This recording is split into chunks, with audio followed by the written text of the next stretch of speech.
जिसका नाम था वेदनाथ, पर उसको बेदू कहते थे।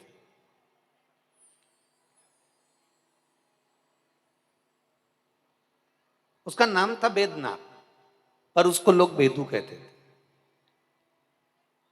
और बड़ा सरल, बड़ा सहज।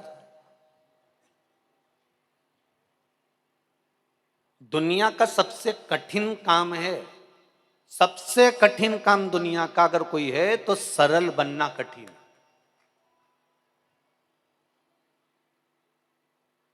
आप डॉक्टर बन सकते हो, इंजीनियर बन सकते हो, कलेक्टर बन सकते हो, एसपी बन सकते हो, डीएसपी बन सकते हो, मंत्री बन सकते हो, संतरी बन सकते हो।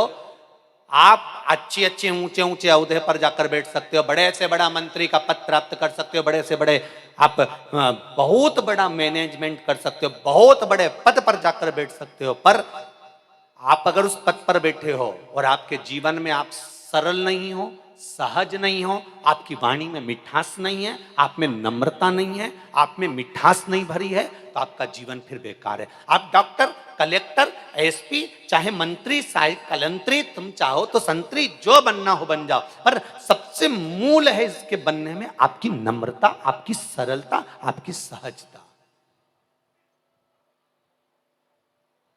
33 कोटि देवताओं में सबसे ज्यादा अगर कोई सरल है तो मेरे देव अधिदेव महादेव हैं।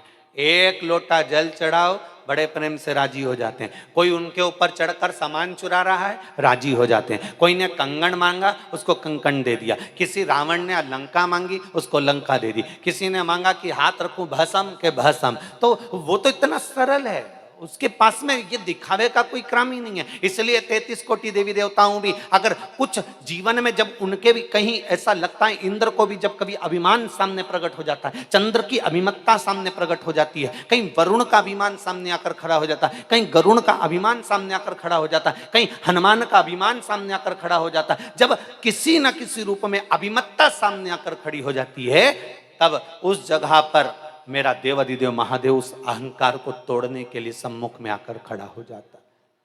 अभिमान जहां आया, भगवान पीछे हट गया।